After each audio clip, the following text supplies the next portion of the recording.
Sholay film के बारे में जब हम बात करते हैं, जब हम सोचते हैं, तो सबसे पहले हमें ख़्याल गब्बर सिंह का ही आता है क्योंकि गब्बर सिंह का कैरेक्टर ही एक ऐसा कैरेक्टर है शोले फ़िल्म में, जो अपने आप में अपनी अलग तरह की पहचान रखता है। चाहे बीरू और जय भी हों, चाहे ठाकुर का कैरेक्टर हो, चाहे हेमा मालिनी का बसंती का कैरेक्टर हो, लेकिन जो पहचान गब्बर सिंह को इस फ़िल्म से मिली है, वो शायद ही किसी और को मिली है।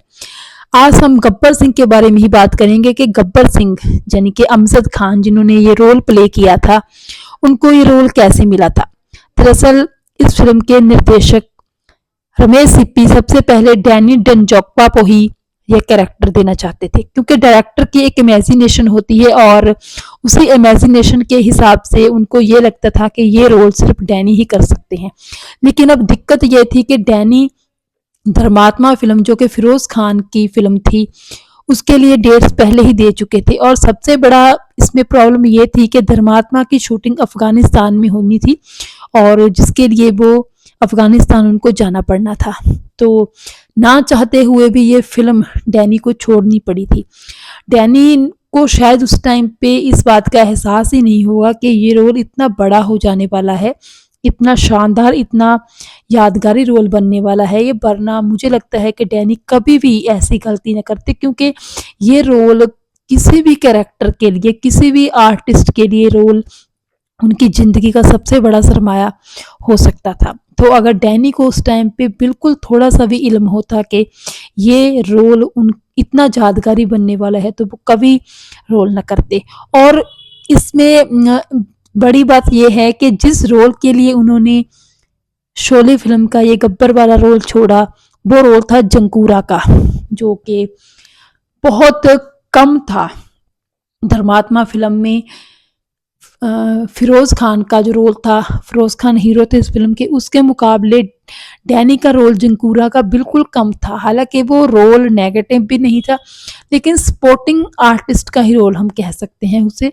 और उस रोल के लिए देखिए गब्बर सिंह जैसा यादगारी रोल उन्होंने छोड़ दिया, जो कि शोले जैसी classical hit, all time hit, blockbuster film का सबसे अहम किरदार था। आज हम सोचते हैं जब शोले फिल्म के बारे में, तो सबसे पहले हमें गब्बर सिंह का ही ख्याल आता है। और ऐसा लगता है कि अगर शोले फिल्म में गब्बर सिंह ही निकाल दिया जाए शोले से, तो शोले में कुछ रह ही नहीं जाएगा। तो इतना ज़्यादा मतलब अहम किरदार था ये। और देखिए डैनी को ये छोड़ना पड़ा, और बाकी कुछ किस्मत की भी बात होती है। तो फिर उसके बाद जब गब्बर सिंह का ये किरदार अमजद खान को मिला, दरअसल अमजद खान को जावेद अख्तर ने किसी दिल्ली के प्ले में देखा था। वहाँ पे वो बहुत अच्छा डायलॉग डिलीवरी दे रहे थे। तो जब डैनी ने ये रोल ठुकरा दिया, तो फिर रमेश सिप्पी ने सलीम जावेद से कहा कि अब कोई अलग सा नया किरदार ढूंढो, नया कोई आर्टिस्ट ढूंढो इस रोल को प्ले करने के लिए। तो फिर जावेद अख्तर के ख्याल में आया कि वो जयंत जी का लड़का अमजद खान इस रोल को शायद निभा सकता है। तो फिर सलीम और जावेद ने अमजद खान से मुलाकात की। कहते हैं कि सलीम खान ने तो अमजद खान को ये कहा था कि अगर तुम अपनी लक से, अपनी किस्मत से या अपनी मेहनत से ये रोल कर गए, तो तुम्हारी ज़िंदगी बन जाएगी, तुम मतलब कि इस फिल्मी दुनिया में याद किए जाओगे। और वैसा ही हुआ, वैसा ही हुआ। अमजद खान ने ये रोल जब किया, तो सचमुच में ही उनकी किस्मत ही पलट गई और आज भी बस इसी रोल के आधार पे वो याद किए जाते हैं। इतना शक्तिशाली, इतना दमदार रोल था। लेकिन जैसे कहते हैं कि कुछ भी मिल जाता है तो उसके साथ ही कुछ ना कुछ दिक्कतें, कुछ ना कुछ परेशानियां भी आती हैं। अमजद खान के साथ भी ऐसा ही हुआ।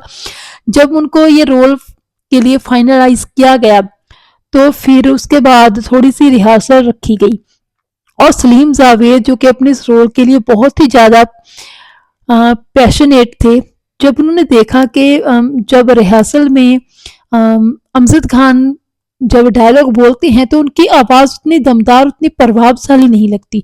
तो ये बात यूनिट के और भी बहुत सारे लोग कर रहे थे।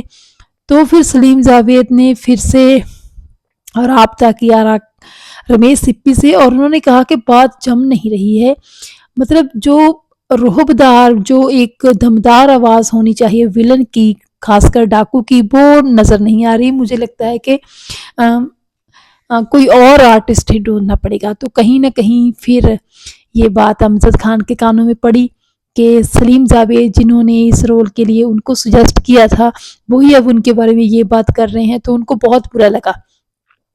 जिसके बाद फिर सलीम जावेद के साथ कभी किसी फ़िल्म में अमजद खान ने दोबारा काम नहीं किया था। बहरहाल हम बात कर रहे हैं जब सलीम जावेद ने रमेश सिप्पी को ये कहा कि रोल में जो डायलॉग डिलीवरी है वो बहुत इम्पोर्टेंट है और ये डायलॉग्स जो हैं इस आवाज़ में सूट नहीं होंगे। तो फिर रमेश सिप्पी ने कहा कि कोई बात नहीं, इस रोल की, इस शख्सियत की यही एक अलग चीज़ हो सकती है कि वो अलग है। वो अपनी बॉडी, अपनी कद काठी में अलग है, लेकिन उसकी आवाज़ अलग है। ये एक अलग तरह का विलन होगा। तो देखिए वो मतलब इमेजिन कर चुके थे अमजद खान को इस रोल के लिए और फिर उनकी वजह से ही इस रोल में अमजद खान नज़र आए। और देखिए फिर तो इतिहास ही रचा गया, सबको मालूम ही है क्या हुआ। और क्योंकि ऐसा कहा जाता था कि जब शोले फ़िल्म को लोग देखने के लिए जाते थे तब अमजद खान को देखने के लिए नहीं बल्कि अमिताभ बच्चन, हेमा मालिनी, संजीव कुमार, धर्मेंद्र के जो फ़ैन थे उनकी फ़िल्में देखने के लिए जाते थे, शोले फ़िल्म देखने के लिए, क्योंकि उनकी फ़िल्म लगी है, उनका ये मानना था। लेकिन जब वो वापस आते थे शोले देखकर तो सभी गब्बर सिंह यानी अमजद खान के फ़ैन हो जाते थे। तो ये आलम था गब्बर सिंह के रोल का, गब्बर सिंह के कैरेक्टर का। बहरहाल शोले फ़िल्म आपने भी ज़रूर देखी होगी और गब्बर सिंह के बारे में आपका क्या कहना है? कमेंट सेक्शन में चाहे एक लाइन का ही सही कमेंट ज़रूर कीजिएगा, ज़रूर बताइएगा।